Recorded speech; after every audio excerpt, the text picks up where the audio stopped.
Shri Gurubhyo Namaha. A very warm welcome to yet another session of Conversations on Consciousness.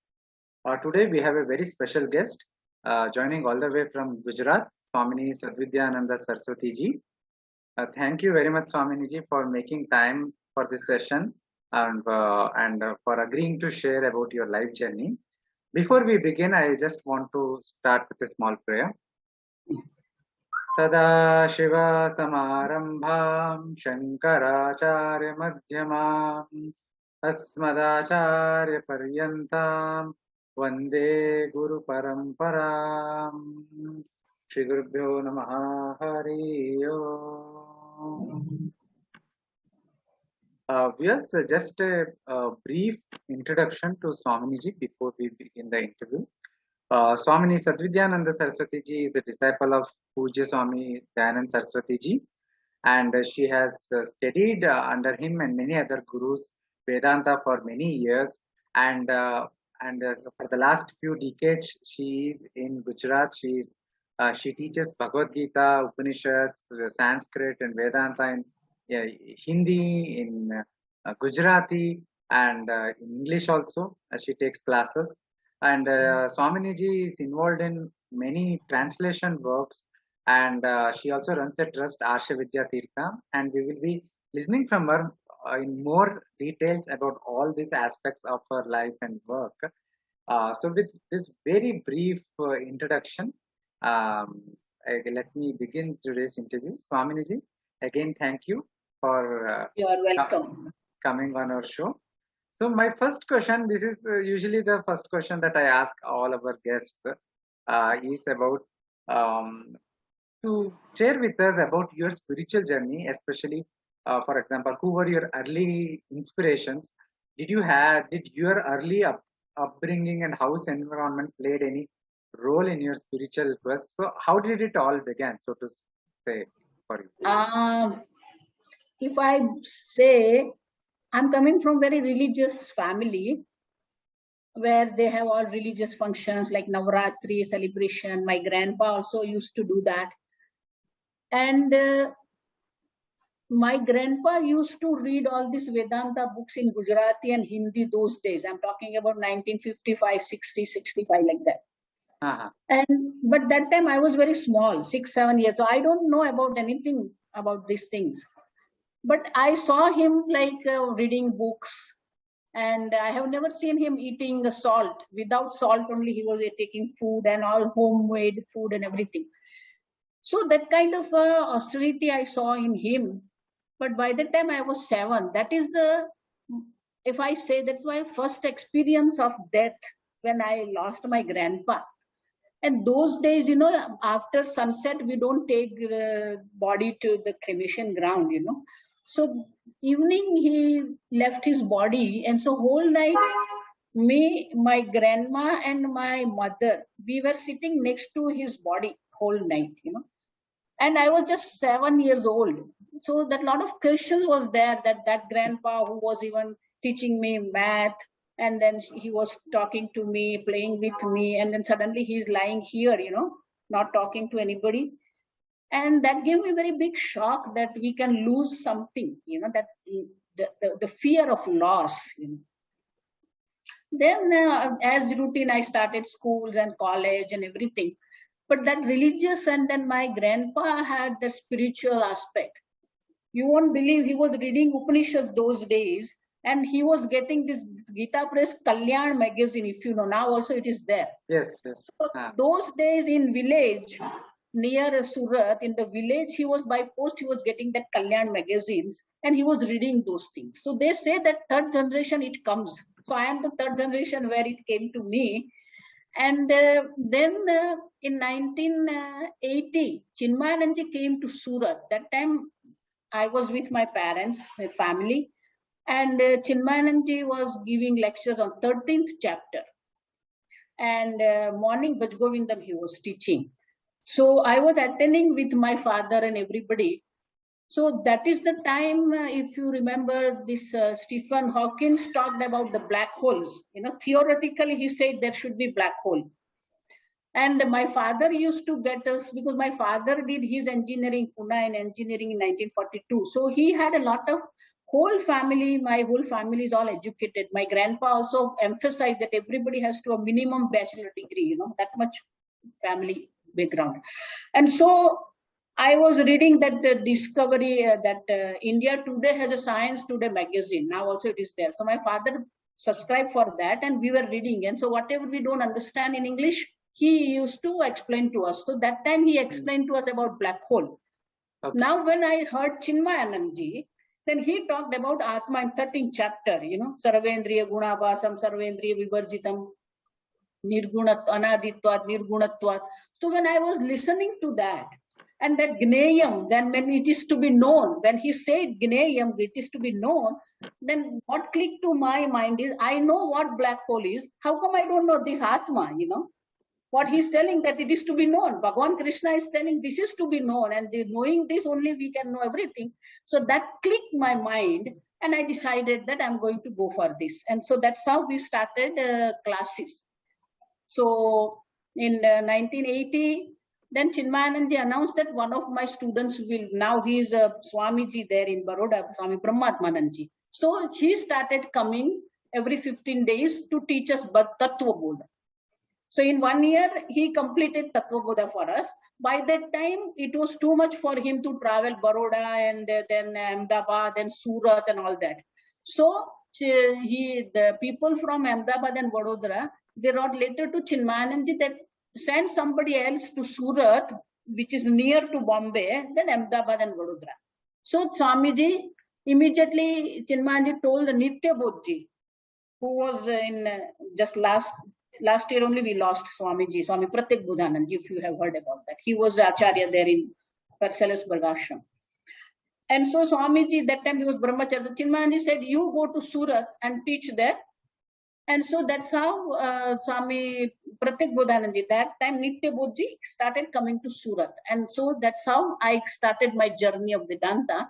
And he started teaching Kathopanishad and Bhagavad Gita. So that is my journey where I started it. And Chinmayanandji was the inspirer. And he used to tell, I am the inspirer.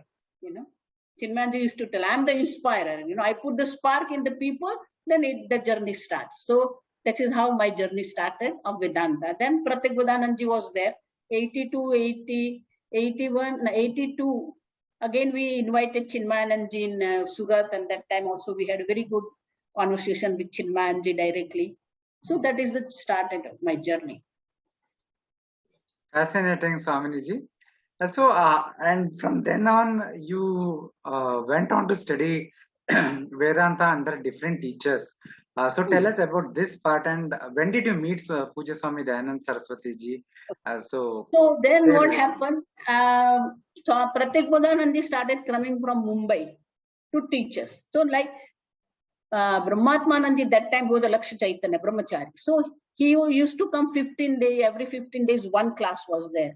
So instead, we decided, why don't he come 2 days a month, then we can have 3 classes. Because evening class, then morning class, and then next day evening class, then next day morning class also we can have. So if he comes, instead of 15 days, he comes once a month, then we can have, instead of 1 class, we can have 4 classes. So that is how he started coming to Surat 2 days. And then in 83, this is very sad thing happened that Puja Swamiji left Chinmaya Mission. And all Swamis and Swamini now, those who are old, or Vidithatmanandji, all of them, they also left Chinmaya Mission. They went to Puja Swamiji. And in 83, Mahashivratri, Puja Swamiji gave sannyasa to 13 brahmacharis, like our Paramarthanandji, Shuddhabodhanandji, Brahmatmanandji, Vadodara. All this got sannyasa diksha in 83, Mahashivratri, in Rishikesh ashram. Swamiji gave this sannyasa diksha. And that time Brahmatmanandji gave sannyasa diksha, and Puja Swamiji was invited to Vadodara for the talks for 15 days. So Brahmatmanandji also told me, and Swami Pratik Bodhanandji, who was a brahmachari, he also told me that from 2 years you are listening to me, like 3 years, but I learned Vedanta from Swami Dayanandji, who is coming to Vadodara, so you also come there. And that is how I went there. And Swamiji, one thing I like about Swamiji is that he is one-to-one, there is nothing between us like that. So I just told him that, Swamiji, I would like to see you personally. He said, yes, come. So that is the first conversation. He didn't even ask what is your name, from where you are coming, nothing. He said, I was just, maybe that time I was like 24, 25 years old. I said, okay, come. And so where he was, I went there in the evening, 4 o'clock, I went there to see him. And he just looked into my eyes directly, and he just said, tell me. See, this is the way Swamiji used to talk to everybody, tell me. And I said, Swamiji, from last 3 years, I'm learning Vedanta from Brahmatmanandji and Nityabudji, but I want to study this Prasthantrayi. So immediately he said that, see, I am trying to have ashram either in America also and in India also. Wherever I will start my ashram, I will inform you and you can join the Vedanta class. Now, he didn't ask my name, my father, nothing. Just imagine, looking into my eyes, he said, okay, whenever I will start the course, Vedanta course, I will invite you. So that clearly touched me, that he doesn't want any external introduction from me, That is the first experience, that he doesn't want to know about even my name, So I was so impressed. And I said, yes, Swamiji. But then he said, no. You continue study. Don't stop study that I'm going to the course and I don't want to know. You continue your study when you are here. One more thing about Pujya Swamiji was that even the girl is there unmarried in house, he used to tell, you work. How much you earn is not important, but you should work. Any small work. And that time I was working in the pathology laboratory. He said, you continue work also. Don't stop working. Keep attending Pratyabhudanji classes. And whenever course start, I will invite you. That is what happened. That is the first time I met Swamiji. In between, whenever Swamiji was in Mumbai, I used to go to Mumbai. Then in 83, Viditatmanandji and Pratyabhudanji, we went to Rishikesh to there. Swamiji also was there. So then very frequently I used to see Swamiji. But one thing about Swamiji was that don't stop study. That is what I like about him. Whether you are at home or you are at ashram, keep studying. So that is how I met Swamiji. Then in 87, Swamiji's Pennsylvania Salisbury ashram was ready. So he told me that, why don't you apply for visitor visa and you join that course. And by that time, my lot of my previous ashram cousins are now also they are in America. So he said, you ask one of your cousins to send you the sponsor letter and you come there. Then I applied, but it didn't work out. So then in 87, I lost my father. That time before I lost my father, I was in Rishikesh and I told Swamiji that, Swamiji, I don't want to go back home. I came for this Pratyabhudanji's camp here. But after the camp, I don't want to go. I prepared myself for that. And please give me permission to be in Rishikesh ashram so I can study. Then he said, okay, don't worry. I will talk to Shuddhanandji here and he will manage it. But by that time, I got phone call from my Surat, from my family, that father is not well. So I went to see Swamiji. He immediately told me, no, you are not going to be here anymore. You go back, take care of your father. Once he is fine, he is back to normal, then you call me, then I will arrange for you. So he was very much committed to family person also, that you don't need to give up the family. So that is how I was to be in Rishikesh forever. But then because of father, I came back. But in 87, I lost my father.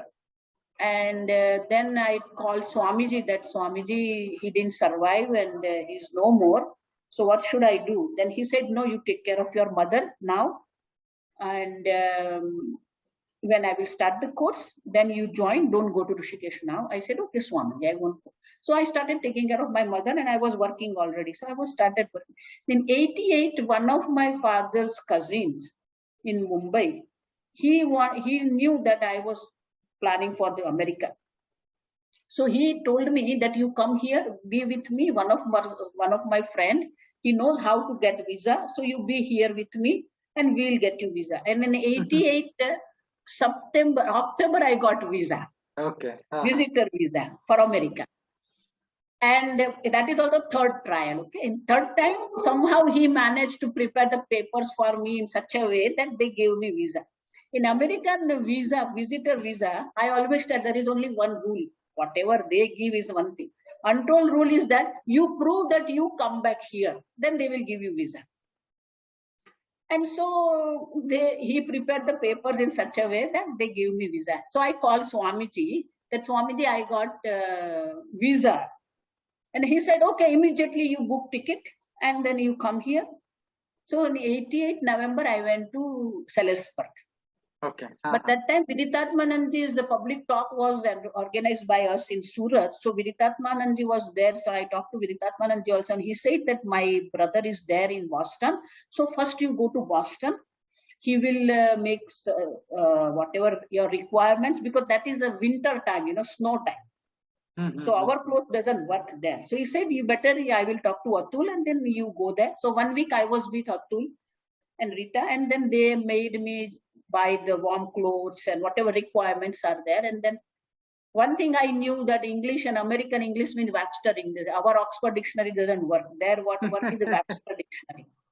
So I bought that one Webster dictionary and then they sent me to ashram. So that is how 88 November I joined the course. By that time it was 1.5 years already gone in course. But this is what happened. That with Pratyek Bodananji, I learned up to Mandukya Upanishad. When I went and 10th chapter of Gita, I learned. When I went there, Swamiji started 12th chapter of Gita. And Swamiji started Taittiriya Upanishad, Brahmanandavalli. Then he taught Mandukya and Brahma Sutra. So this is how with Pratyek Bodananji and Pujya Swamiji, I completed the course. This is how my first course completed, And Sanskrit, what happened, because I was late. So I took Bhandarkar 1 and 2 with me there. Then I went to see Swamiji and I told Swamiji that Swamiji, I bought this book. Then somehow for me, whatever Swamiji's words, they are like final for me. I never went against that.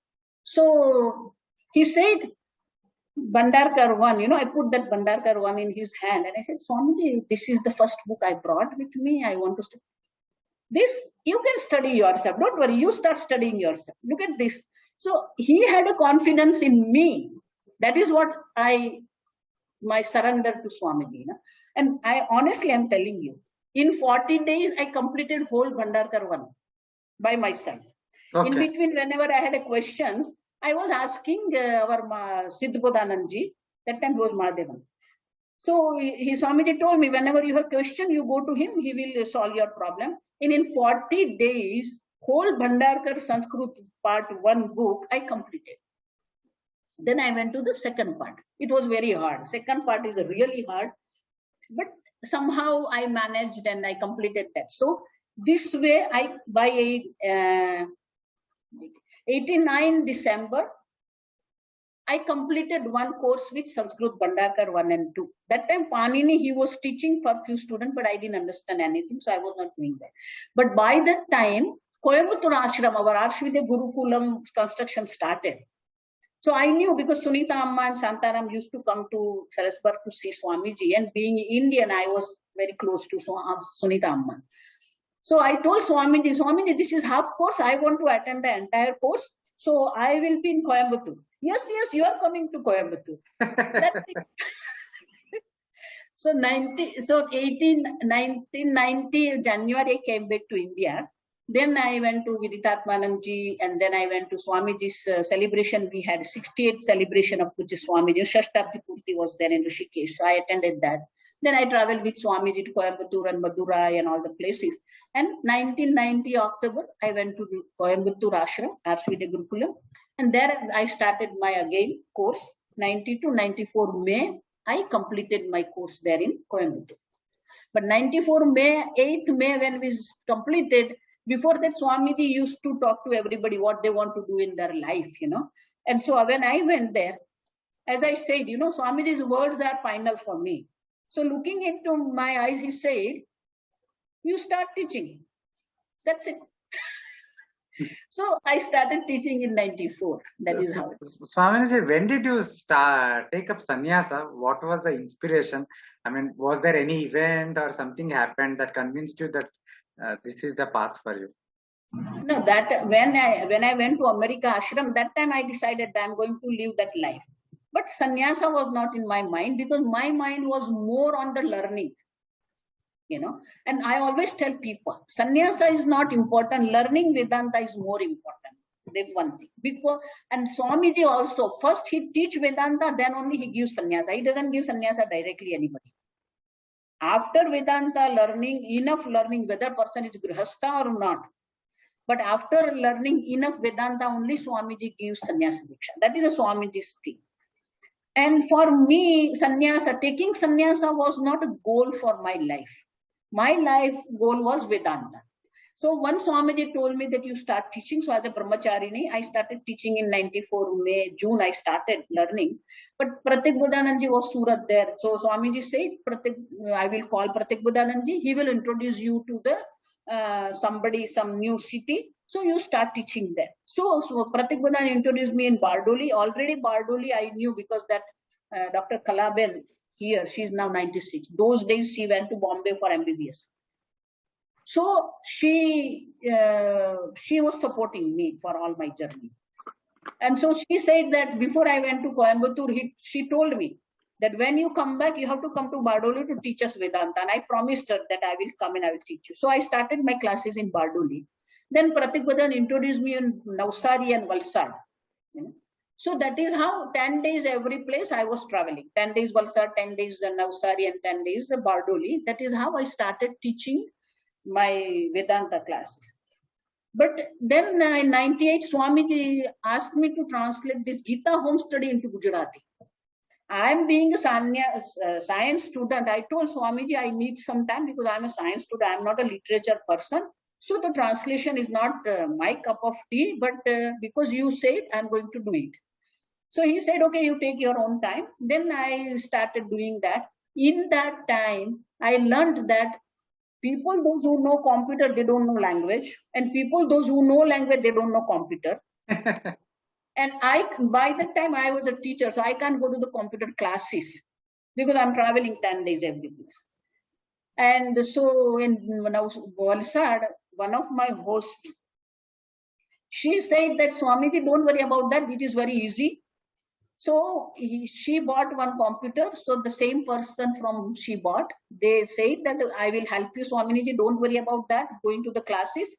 Then that's how I bought the computer. I started learning computer.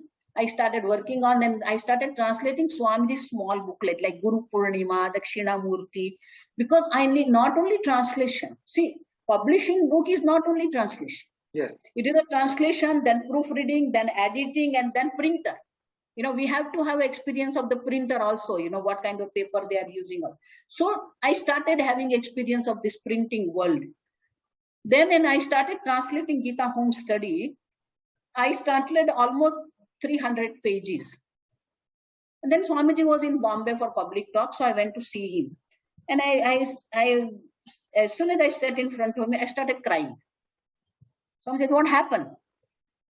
Swamiji, I translated this, but they are not good translations, so I don't know. Throw it to dustbin. This is his word. Throw all this paper, you start again. I said, okay. See, I never questioned Swami. He said, throw it. That means 300 pages, whatever pages are there, we have to throw. I threw all of them. I started again. And that is how my journey of Nididhyasana started. Understand this. Because when I am studying Bhagavad Gita, when I am teaching Bhagavad Gita, but I am translating Bhagavad Gita.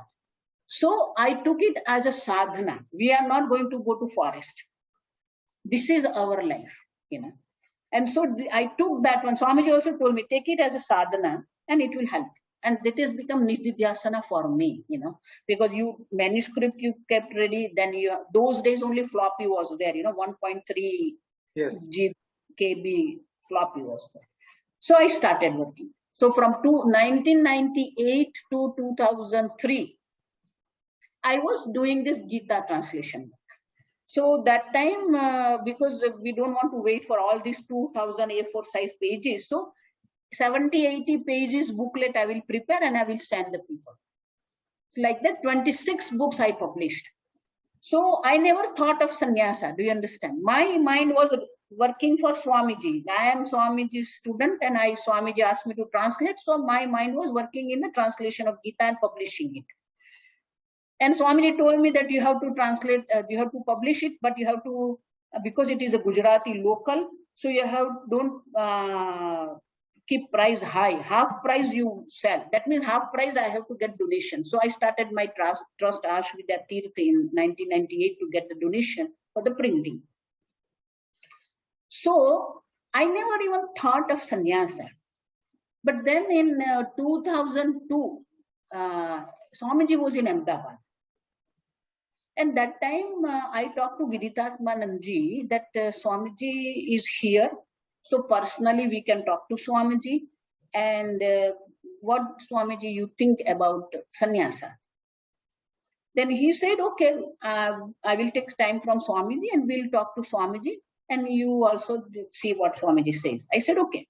So Viditatmananji took an appointment for me with Swamiji and then both of us went to see Swamiji. And Viditatmananji, let me share one personal thing. That I'm not fair person. It is a leukoderma, you know. So I was just having, there are a lot of wrong concepts regarding this leukoderma people, you know. Very wrong things are going on, whatever. So I had that spots were there, you know, that time. Now the whole body is like that. So spots were there. And so because a lot of wrong things were taught in my mind, that so I had that personal, you know, kind of hesitance for that. So Viditatmananji said, Swamiji, she has this kind of the hesitant for that. And so what Swamiji said, Swamiji always used to give me answer in one sentence. All this time you heard that. She is ready for sannyasa. Anytime she can take sannyasa. This is Swamiji's words. And I had tears in my eyes, you know, that he accepted that. You know. And then Mahashivratri was coming, you know, in March. So Swamiji said, okay, you come to Rishikesh. I will be there. We'll have a sannyas diksha. But by that time, there was a Godhra Kand, you know, in Godhra in February, I think 26th or 25th February, that train burnt in Godhra. You know? Yes. And so, and the riot was going on. And so I was very apprehensive that whether I will go to Rishikesh or not. And then I asked, my mother is now with me. I'm with my mother, but that time also, so I asked Swamiji, mother can come. Swamiji said, sure, you bring her there, don't worry. Because my whole family knows Swamiji since 1985.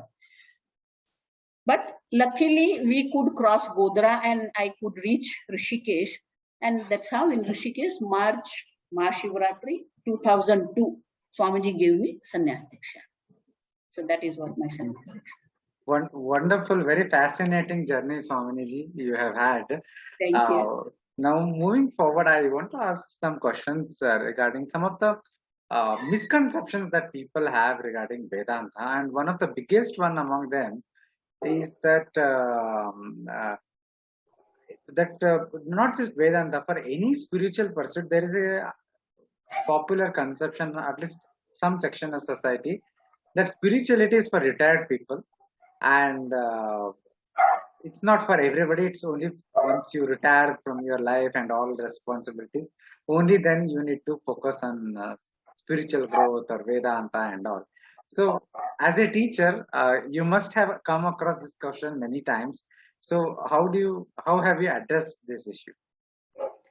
I always tell that persons to start Vedanta by 30, 40 years old, not retired people.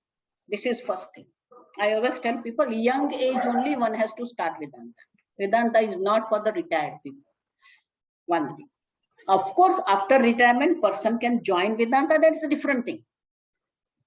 But there is no rule that after retirement only one should go to Vedanta. Actually, one should start Vedanta by 40. That is a crisis, you know. Man or woman, by 40, they start the emotional crisis. So emotional crisis time is the best time for Vedanta.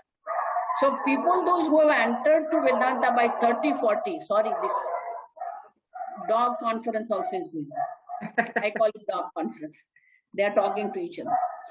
So 30, 40 is the best time for people to enter Vedanta. And a lot of my students, that is how they started with me, you know. Some of them are the same age of me also. And some of them are like 2-4 years elder than me, you know.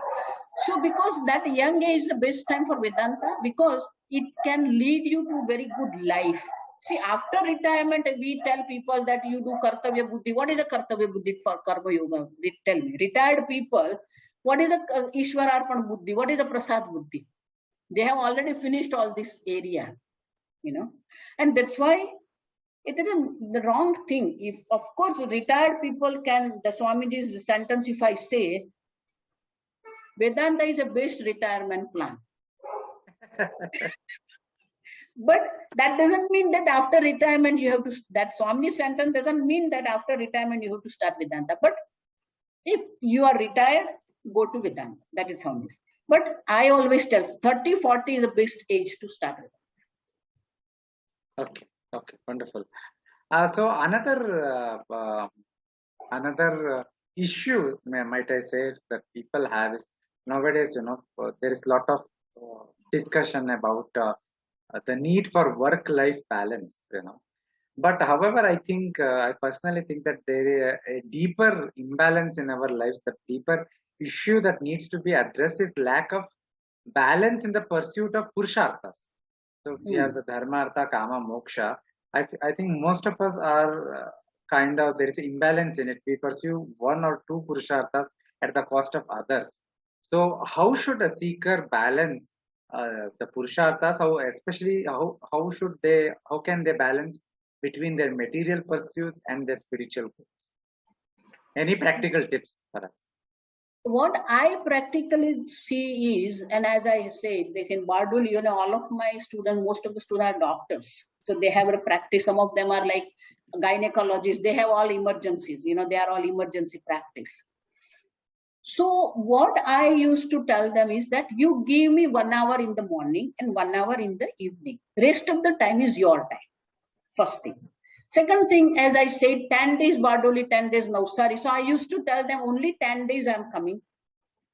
So you adjust your 10 days, morning and evening. Rest of the time you are with yourself. So instead of just giving everything to Vedanta, what I say is you give 1 hour in the morning and 1 hour in the evening. Rest you arrange your life. That is how I guide my people, you know. Because that's how you can balance, because money also is required, relationships also are required, and family also is required. And therefore, when we give break to these classes, then whatever that family things are there, or their whatever personal things, or they want to travel something, or some marriage function is there, or their business, some changes are there, so they can do. And that's why what I always tell is that to balance the list, that never have a continuous Vedanta classes. See, in Panchadashi also I was giving break. Now also I gave the break, because people they have to balance their life between the mundane life and the spiritual life. You know? So that is how we have to balance ourselves. Otherwise, it is not possible. That is true. So, kind of compartmentalization of life, wherein all ensuring that all the purusharthas are fulfilled. Wonderful, Swaminiji. Another question I had is that you have been you're very thoroughly familiar with Pujya Swami Dayananda Saraswatiji's works. He has written a large number of books, shorter ones, larger ones, as well as thousands of lectures and all. So, for a new person, for a new beginner, what is the best way to approach his body of work? What are some of the books or lectures that you suggest that one should start with? Swami, there is a book, Teaching of Bhagavad Gita. Then there is a conversation with Pujya Swamiji. I think talk with Swamiji or something. I forgot the title. So Satsang with Swamiji. There is one book. Then there is one book called prayer guide. Very beautiful prayer guide book is there. Then Swamini's Tattva is there. So that is how we have to start. Teaching of Bhagavad Gita, Introduction to Vedanta, then this Tattva and prayer guide. That is what I suggest, that when if somebody wants to start Swamiji's books, then this is how they start. And another one question you asked me, that many teachers, you asked me that. So Chinmayananji inspired me, then Pratyekbodhanji I was studying, then Puja Swamiji I studied with. In between those days, there was no books by Swamiji. Chinmayanji, certain books were there, not all books were there. So Pratyekbodhanji introduced us to Swami Akhandananji Maharaj in Vrindavan. He was a walking library of Shastra, honestly. Mahabharata, Valmiki Ramayana, or Tulsi Ramayana, or Bhagavad Gita, Upanishad, Bhashya, Brahma Sutra, Nyaya, Sahitya, anything you ask, So I'm very grateful to Pratyekbodhanji that he introduced me to Swamiji also, Puja Swamiji also, and Maharaj Shri also, Akhandananji Maharaj. So we used to go to Akhandananji Maharaj. So those days we had a books of Akhandananji Maharaj, Hindi books. Other books were not available. Nowadays it's all available. Those days in 80, 85, only this Hindi Akhandananji Maharaj books were available. Kathopanishad, Bhagavad Gita and all this. So we were reading those books, and that is how we were inspired. And Akhandananji Maharaj has really inspired me a lot, because I have seen in my life these two Swamijis, those who are completely connected to Shastra. If you listen to their talks, they are completely connected to Shastra. They never go away from the Shastra. And second thing, they also answer the temporary questions, like you ask about the spiritual life and day-to-day life, So very practical solutions they had. And that's why these two Swamis, those who are completely dedicated to Shastra, I have seen. And that Puja Swamiji, and Akhandananji Maharaj, I always tell, if you want to read Akhandananji Maharaj, you start Vedanta Bodh is there by Akhandananji Maharaj. Beautiful book, beautiful book.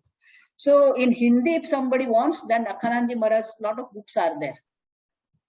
Gita Darshan are there, Vedanta Bodh is there, Vivek Chudamani is there. So by Akhandananji Maharaj in Hindi and English, Puja Swamiji's books, one can start the journey. Swamiji, another misconception you say, or another belief you say, among many of the modern seekers of Vedanta, there is a lack of clarity about the role of performing Swadharma, Dharma Anushtana in Vedantic pursuit. I mean, somehow there is a feeling that since we are studying Vedanta under a teacher, we do not need to perform our Nitya Karmas, we do not need to perform Devata Puja, we do not need to perform, all rituals are useless. Something like, I am spiritual but not religious, that kind of belief. I have interacted with many people with such views. So what is your take on this? First thing is, as in Panchadashi I used to tell, there is no option for bhakti and knowledge. It is must. Second thing is that there is no spiritual life without religious life. See, we have 4 types of lifestyle. One is called social life, laukika, what we call, Sanskrit, laukika. Then there is a naitika. Then there is a dharmik, and then adhyatmik. So these 4 types are there. One is a laukik, dharmik, naitik, and religious, then spiritual. Now, in English we can say that our day-to-day life, then religious life, then moral life, and then spiritual life. Now, if you see in this world, a lot of people are very religious people, but not morally they are good. Sometimes they break the dharma, that adharma. A lot of people are very moral people, but they don't believe in this religious lifestyle. So what I say is, unless there is a religious life and moral life, there is no spirituality. Because without devotion, there cannot be knowledge. Whole Bhagavad Gita, that is what Bhagavan is telling. Man mana bhava mad bhakta mad tyaji mam namaskuru mad karma krut mad paramaha mad bhakta. Look at these words. How many times Bhagavan has said this? Mad chittaha mad gata pranaha bodhayantak parasparam kathayantascha mam nityam tushyanti cha ramanti cha. So bhakti is there. Who said there is no bhakti? And there is no separate life of religious and spiritual. People, those who are talking that spiritual life is different than the religious life, it's completely wrong. Because what is spirituality? Today only I was talking, yesterday also I was talking in this Mandukya Upanishad. What is Vedanta? Vedanta is a Jiva Brahma Aikya knowledge. That Gnanam is a Vedanta. Now, if you don't have a Ishvara in your life, where is the Aikya Gnanam? If there is no Aikya Gnanam, where is the moksha? Do you understand my point? Yes, yes. Wonderful. So that's why Ishvara is a part of our life, religious life. Honestly, till 2017, 18, I think. I have Lord Krishna with me. Because I am now serving my mom and she is 92 years old, I am not doing all these things. Otherwise, every day, now all my old students, now also they don't call me between 10 a.m. to 12:30. They don't call me. Why? They know I am doing puja. I had my, like mobile van, mobile ambulance and all that. I had my small packet where I carry everything, all puja things, vessels and everything. I pack everything and I carry in one bag. Wherever I go, I need one table where I set up everything and I do my daily puja. Morning also when I wake up, I used to do that, So bhakti is life. Look at Shankaracharya. Why they are doing all these things? If spiritual life and religious life, and if religious life is not required for the spiritual life, then why Shankaracharya has created so many stotras? So that's a wrong concept. I don't agree with that. There cannot be any spirituality without religious life. That's what and Naitik life also is required. Wonderful. Very aptly put, Swaminiji. Thank you for the clarity on this question. I am sure all the viewers who will be watching this session will be deeply benefited from your insights. So as we are almost close to the conclusion, I have just one last question. As a teacher of Vedanta, you have taught Vedanta in English, Hindi, Gujarati. So how do you compare communicating Vedantic teachings in Indian languages, be it Hindi or Gujarati or any other, versus communicating Vedanta in English? Are there any notable differences? Which one do you suggest, do you advise is more preferable? I don't fall for any language, one thing. You have to see the crowd. What kind of the crowd is there? If there are Gujarati people are there, then you teach in Gujarati. Because Pujya Swamini used to tell us, language is a medium. It has nothing to do with the teaching. If the people in front of you are there, those who are understanding Hindi, you talk in Hindi. If people are there in front of you, those who are understanding English, you teach in English. It's a medium. Why we have to emphasize that this language only or mother tongue only can you understand Vedanta? That's not, I don't agree with that. Any language is fine for Vedanta. Only thing is that in English, the problem is lot of words we cannot translate, like prasadam, mithya. There is no, honestly, there is no word for mithya. There is no word for prasadam, So we have to give more explanations there because the cultural education is not there. Our children know what is Ganesha and what is Shiva because that environment is there. Now Ganesh Chaturthi is going to come, then Navaratri, now Gupta Navaratri is going on now. Yes, yes. So children have imbibed all this culture is being here. But if you go to America, then we have to explain them what is a prasadam or what is a puja. So you have to see what kind of the listeners are there in front of you. Accordingly, you have to see the language. I don't fall for any language. Thank you, Swaminiji, for that insight. I think you are right to some extent that though there are certain phrases which cannot be translated, but the knowledge can be communicated in all languages. I think that would be takeaway from the final answer. So with this, we come to conclusion of this interview session.